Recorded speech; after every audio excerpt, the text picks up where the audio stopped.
Hey, and welcome. Have you ever just noticed how some patterns seem to pop up over and over again? You see them in completely different places. I'm talking from ancient myths to modern AI. It's like there's this hidden logic, this invisible blueprint for how things fall apart and how they come back together. Today, we're basically going to go on an archaeological dig to uncover that exact blueprint. So let's just dive right in with a pretty weird question. Why does the process of helping a person heal from, deep psychological trauma, why does that feel so much like fixing an AI that's gone completely haywire?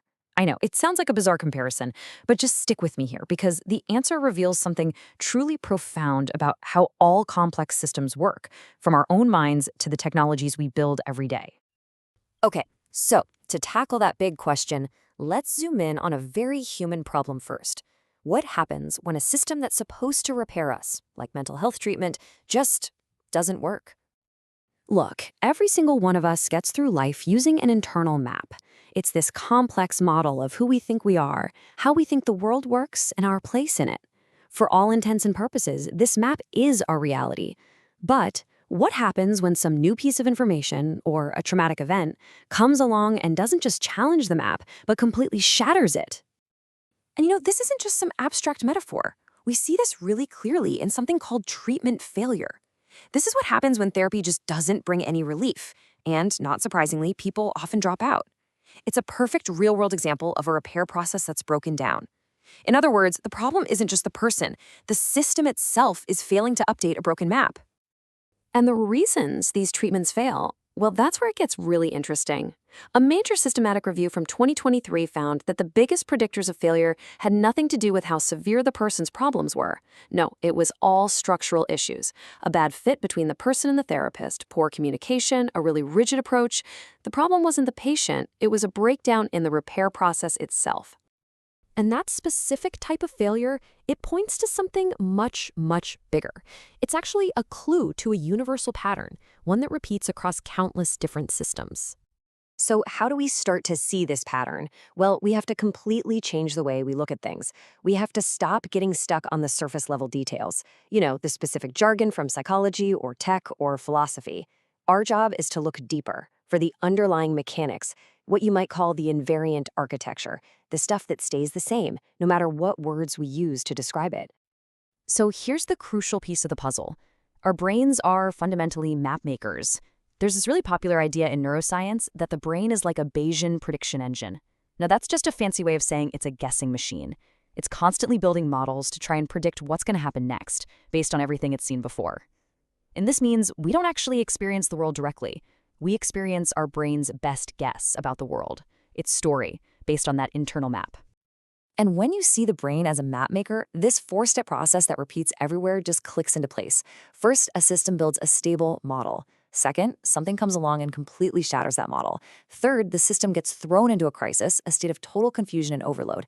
And fourth, if it wants to survive, it has to reintegrate everything it's just experienced into a new, more comprehensive map. Okay, so once you see that four-step pattern, something really amazing starts to happen. You begin to realize that totally different fields, I'm talking ancient mysticism and cutting-edge tech, they have been describing the exact same process for centuries. They're just using their own unique language. Now, the key here is not to think of these as translations, where maybe one field is more right than another. It's better to think of them as parallel coordinate systems, just different, but equally valid ways of describing the same underlying structure. Science, psychology, and myth, they're all pointing at the same moon. This table right here, this is our Rosetta Stone. Let's just walk through it. So in psychology, you have a stable identity shattered by trauma, which leads to a crisis of depersonalization, and hopefully repair through what's called post-traumatic growth. A neuroscientist sees a predictive model that gets shattered by a massive prediction error, causing system overload, which then gets resolved by updating the model. Now go way back to an ancient spiritual tradition, like Gnosticism. They described a state of fullness being shattered by the fall, leading to a crisis they called devoid, which is healed by gnosis, or direct knowing. And an AI engineer today, they see a trained model get shattered by contradictory data, which causes it to hallucinate, and you fix it by retraining. Do you see it? 4 completely different languages, all describing one single pattern. And these connections are just incredibly deep. I mean, take that ancient Gnostic term, gnosis. It sounds all mysterious, right? But it wasn't some kind of secret password. It meant direct, participatory knowing, that aha moment when your internal map finally clicks back into alignment with the real world. And what is that?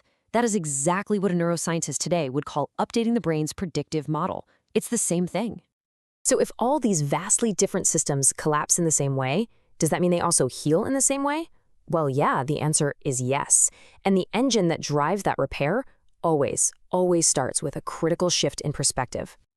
Fixing a broken system requires this fundamental shift. It means we have to stop looking for someone to blame and start looking for the pattern. We have to stop arguing about beliefs and start looking at the underlying structure. And this is a big one. We have to learn to see that difficult emotions or behaviors aren't just character flaws. They are the predictable output of a system that's in a particular state. So what is the ultimate goal of any repair process then? It's to get back to something called epistemic coherence. And all that really means is getting your internal map to match the real-world territory again. It's that incredible feeling of clarity, when all the mental static is gone and you can finally see the path forward. And when a person successfully rebuilds their shattered map, when they finally achieve this new coherence, the results are truly transformative. This isn't just about getting back to normal. It's what psychologists call post-traumatic growth, a deeper appreciation for life, more authentic relationships, and a fundamental shift in your entire worldview. So, we've gone through this incredible pattern of collapse and repair. What's the big takeaway here? This is more than just a fascinating theory. It's actually a powerful new lens for understanding, well, pretty much everything. The guiding principle behind all of this is simple. You are not creating meaning. You are revealing architecture. Stop trying to force your story onto the world. Instead, you learn to listen. The structure itself will tell you everything you need to know.